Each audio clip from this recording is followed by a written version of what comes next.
I wish I knew this before. Most critical finance concept.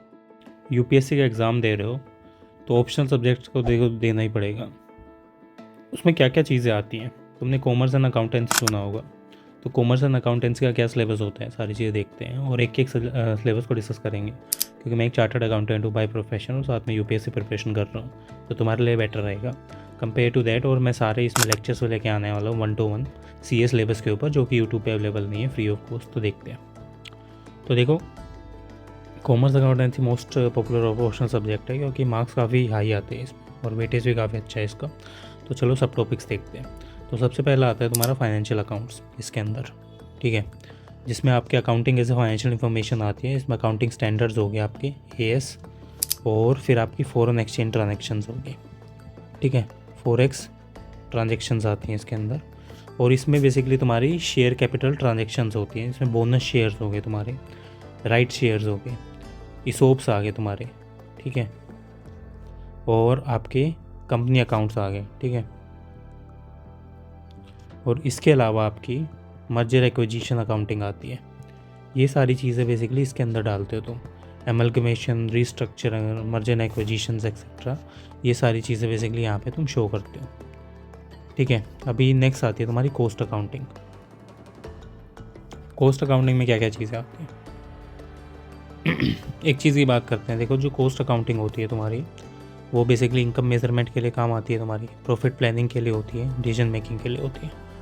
और methods क्या क्या होते हैं कॉस्ट अकाउंटिंग में तुम्हारी, जॉब कॉस्टिंग हो गए, आपकी प्रोसेस कॉस्टिंग हो गए,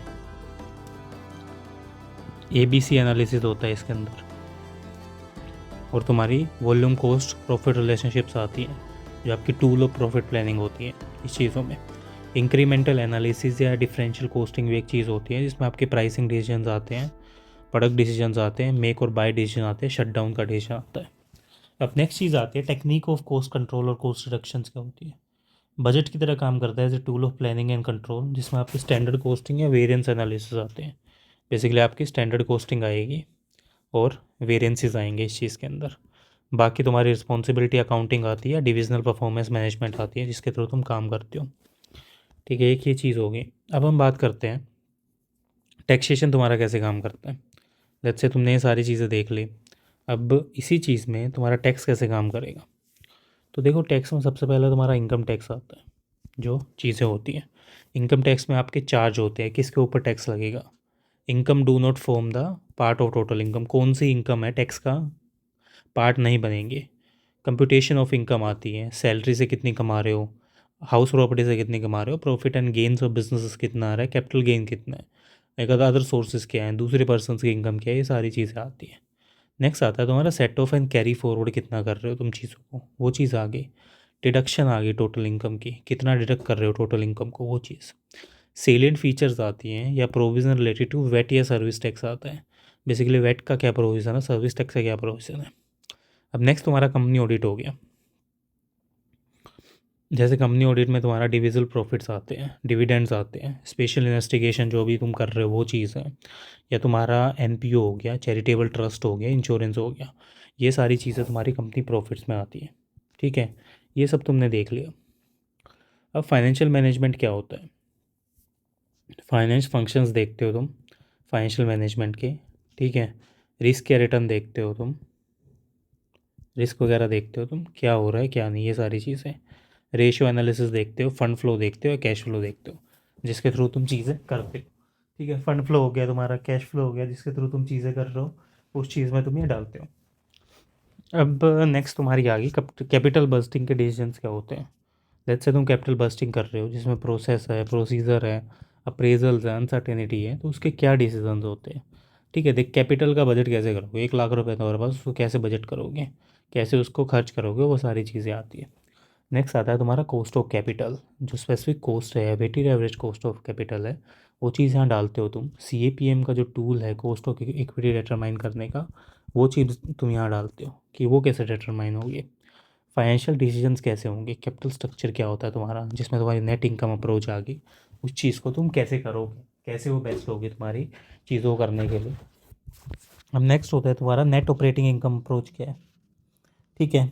MM अप्रोच क्या होती है, ट्रेडिशनल अप्रोच क्या होती है, डिज़ाइन करना है किसी भी कैपिटल स्ट्रक्चर को जिसमें तुम्हारा लेवरेज, ऑपरेटिंग, फाइनेंशियल या कंबाइन चीज़ें आ गई, वो कैसे होगा, EBIT बाय EPS कैसे होता है, या फिर दूसरे फैक्टर्स कैसे होते हैं जिनके थ्रू तुम चीज़ें करते हो। डिविडेंड डिसीजन मॉडल्स क्या होते हैं, वोल्टर का मॉडल हो गया, थीसिस हो गई, गोल्डन ग्रोथ मॉडल हो गया, ये कैसे काम करते हैं। वर्किंग कैपिटल को तुम कैसे मैनेज करोगे, कंपोनेंट्स क्या होते हैं उस चीज़ के, और कॉर्पोरेट रिस्ट्रक्चरिंग कैसे होती है जिसको M&A बोला जाता है या एक्विजिशंस बोला जाता है, उस चीज़ को तुम कैसे करोगे। नेक्स्ट आता है तुम्हारा financial frameworks. Basically Indian financial system काम कैसे करते हैं। मनी मार्केट आ गई तुम्हारी, जिसमें तुम्हारे मनी बेसिकली डॉक्यूमेंट्स आते हैं, जैसे स्कैम 202 में तुमने देखा था, जो बेसिकली आपकी RBI की पॉलिसीज़ होती है, रेगुलेटर की तरह काम करते हैं, सिक्योरिटीज़ होती है, गवर्नमेंट सिक्योरिटी बॉन्ड्स, वो सारी चीज़ें आती हैं। कैपिटल मार्केट तुम्हारी शेयर मार्केट आ गई पूरी, फाइनेंशियल सर्विसेज तुम्हारे म्यूचुअल फंड वगैरह हो गए, तो ये कैसे काम करते हैं, ये सारी चीज़ें इसमें देखते हैं। इसका एक दूसरा पार्ट भी है पेपर 2 का, जिसमें तुम्हारे ऑर्गेनाइजेशन की थ्योरी आती है, जिसमें तुम ऑर्गेनाइजेशन देखते हो, external environment, political stability. Class 11th में तुमने बिजनेस एनवायरनमेंट पढ़ा होगा, ये वो चीज़ ऑर्गेनाइजेशन का डिज़ाइन कैसे होता है, डिज़ाइनल स्ट्रक्चर्स कैसे होते हैं, ऑर्गेनाइजेशन कल्चर कैसे काम करता है, ये सारी चीज़ें तुम यहाँ लिखते हो। ठीक है, अभी नेक्स्ट तुम्हारा ऑर्गेनाइजेशन का बिहेवियर कैसे काम करता है। ठीक है, तुम बेसिकली पर्सनैलिटी थ्योरी, परसेप्शंस कैसे काम करती हैं, लीडरशिप क्या है तुम्हारी, क्वालिटी ऑफ वर्क क्या है, कैसे इम्पैक्ट करता है क्वालिटी सर्कल्स को, मैनेजमेंट क्या है आपकी, ये सारी चीज़ें तुम्हारी। It's more focus on organisation कैसे चलती है एक, जैसे ह्यूमन रिसोर्स आ गया, तुम कैसे HR को मैनेज करते हो, कैसे इंडस्ट्रियल रिलेशन मैनेज होते हैं। ठीक है, ये सारी चीज़ें हम कवर करेंगे, थ्योरी पार्ट है। तो पूरा बेसिकली हम अभी क्या है, हमारे चैनल पे पूरी सीरीज़ आने वाली है कॉमर्स एंड अकाउंटेंसी के ऑप्शनल की, जिसमें तुम पूरा देख सकते हो और उसी चीज़ को बेसिकली करके अपनी UPSC की प्रिपरेशन फ्री में कर सकते हो। तो मिलते हैं उस वीडियो में, चैनल सब्सक्राइब कर लो, लाइक कर दो फॉर द मोर कंटेंट। मिलते हैं नेक्स्ट वीडियो में।